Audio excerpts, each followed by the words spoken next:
You're welcome to this press briefing this morning, and it's captioned Minister Nkiruka Onyejeocha, a conduit deployed by APC to destabilize our party, the Labour Party.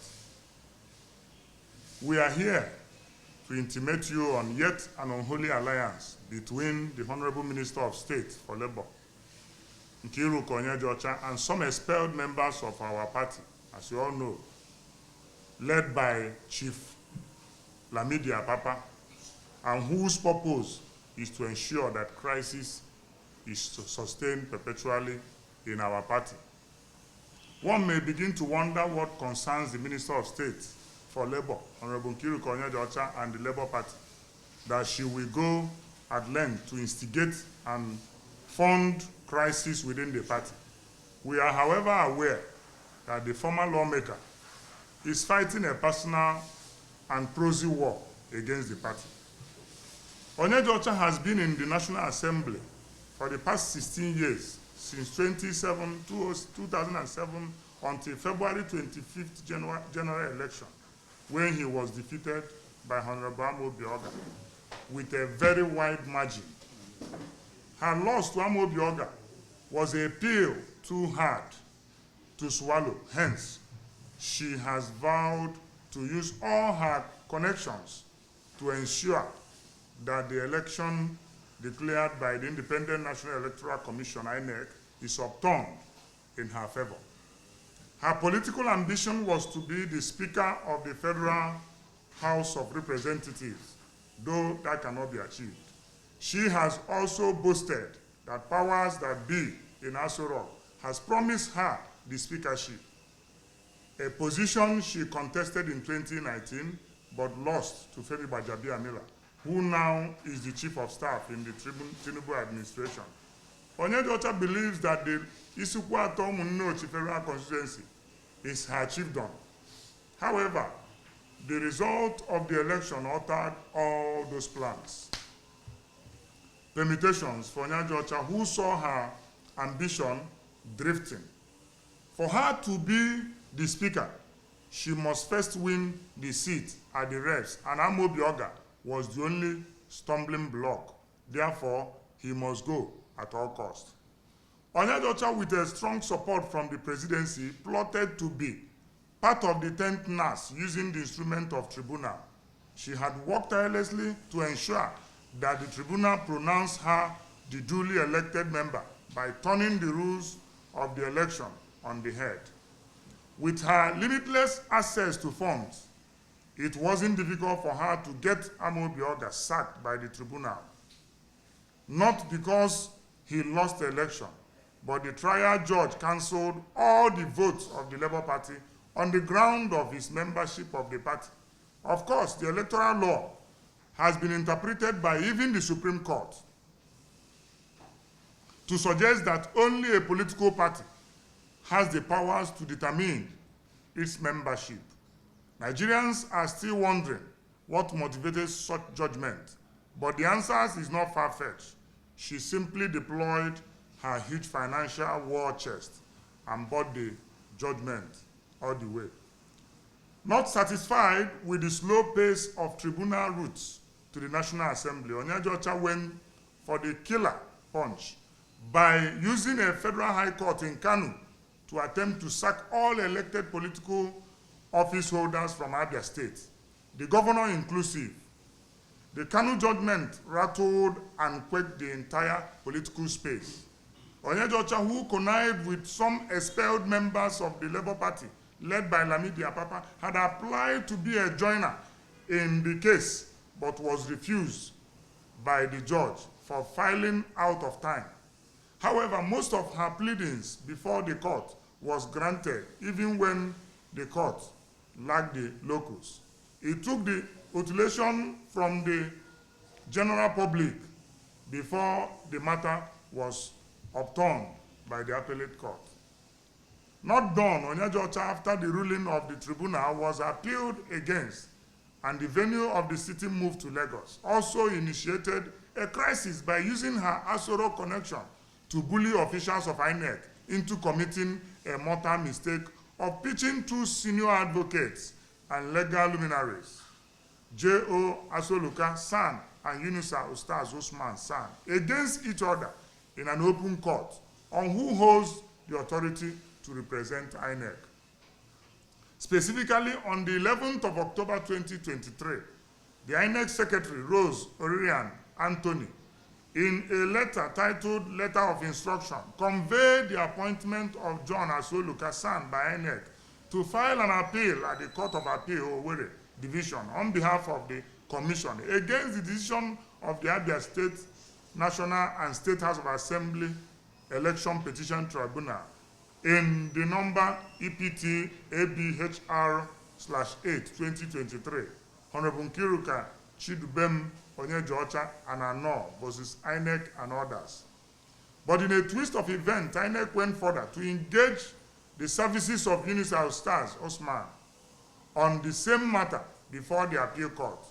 We sincerely believe that INEC was everything but independent, as the Commission acted helplessly and as a body being dictated to by unseen forces.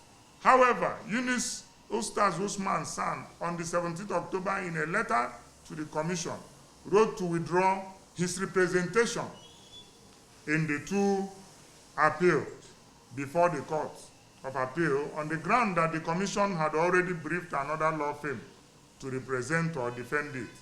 However, on the following day, at the commencement of the matter before the appeal court, a lawyer from the firm of Yunusa Ustaz Usman, unknown to the senior counsel, surfaced even when the Asoluka and his team were already seated to represent the INEC. The desperation by the lawyers from the firm of Yunus Ustaz Usman, son, to insist on representing INEC even when the firm had already written to INEC withdrawing its services, stoked our curiousness, even as the embarrassed Ustaz Usman completely distanced himself from actions not known to him. On further investigation, we realized that INEC failed to release this letter written on the 17th by the firm of Yunus Ustaz Usman's son, withdrawing from the case. The letter only surfaced after the unfortunate incident at appeal court. So we are wondering if there was any threat from high places against officials of INEC, preventing them from making the letters public. We also took special note of the presence of our Apapa-led splinter group, who attempted to hijack the representation of the party at the court. Remember, that was not the first time they tried to do something like that. How did this splinter group come into the scenario? Who got them involved and for what purpose? The same group engaged by Onyejeocha to shop for judgment in a Kanu court. It is a known fact that these groups have evolved as meddlesome interlopers and have severally worked against the larger interests of the Labour Party, even when Supreme Court has refused them recognition. Labour Party and its candidates are in the appeal court to ask it to reject the judgment by the Abia State National and State House of Assembly Election Petition Tribunal, and which cancelled the victory of the party and its candidate, Amobioga, relying on the result generated and tendered by the petitioner, the APC candidate, as against the result generated by the INEC. How can that be possible? The onus falls on INEC to defend the result it generated from the election, and Asoluka San has the brief to defend INEC's result. Who then influenced the decision to remove him? Labour Party is also aware of the proxy war engaged by Onyejeocha for her principals, who benefit bountifully from the artificial crisis in the Labour Party. Labour Party bruised the ego of the ruling party, whether anybody likes it or not, in the last general election. And it was believed in their cycle that a divided Labour Party will be weak to stage a claim to their mandate. Onyejeocha was allegedly chosen by the APC leader in the Southeast and the Imo State governor, Hope Uzodimma as a conduit to fund the dissidents. The party is also not unaware of her roles in denying Labour Party her victory in Enugu State through her kinsmen who served as electoral officer and the returning officer in Enugu State. We are worried that millions of naira was allegedly budgeted by Onyejeocha to sustain the crisis in the Labour Party by funding Apapa and his cohorts, and particularly to ensure that Amobi Oga is removed from the House of Representatives. This money, which ought to be channeled to helping in alleviating scorching poverty in her constituency, is being thrown around all in her inordinate quest for power. The little of that money would have been used to build road in Isukwato Umunochi. There is no road there. The question that has not been answered is why the obsession for power? It is practically impossible for Onyejeocha to be speaker again, at least under this 10th assembly, as offices have since been distributed and he's a serving Minister of State. What does she hope to gain in ensuring and sustaining crisis in Labour Party by massively funding Apapa and his gang? In conclusion, ladies and gentlemen, we are therefore calling on the present government to relieve Onyejeocha of her ministerial role, as she has lost focus, and since she has refused to concentrate on the assignment given to her as Minister of Labour for State. Of course, you know that the labor unions are crying, salaries are not being paid, and the palliative promised them is not worth it. So he has to be relieved of his duty. We also urge security agencies, including police, DSS, EFCC, and ICPC, to please invite Onyejeocha for questioning over her role in funding insurrection in the Labour Party, bullying of INEC staffs, manipulating the judiciary, and also helping to stoke political crisis in Nigeria's best political party, the Labour Party. That is what Nigerians want. So we are expecting victory. We will not lose hope. We have presented our cases before the court. And even at the Court of Appeal, we have presented fresh facts and fresh evidence. And all this talk that no fresh evidence can be presented on appeal, which law? Which law says that you cannot present fresh evidence on appeal? If something has happened and we want justice, in as much as there is still time, we put everything we want to put before the court. So we are confident and we expect victory for the Labour Party and for Nigerians. We know there will be jubilation everywhere in Nigeria. There should be no doubt about what has happened. INEC briefed J.O. Asoluka to defend the victory of Amobi Oga because INEC declared Amobi Oga as winner of that election. And now at the tribunal, something untoward has happened.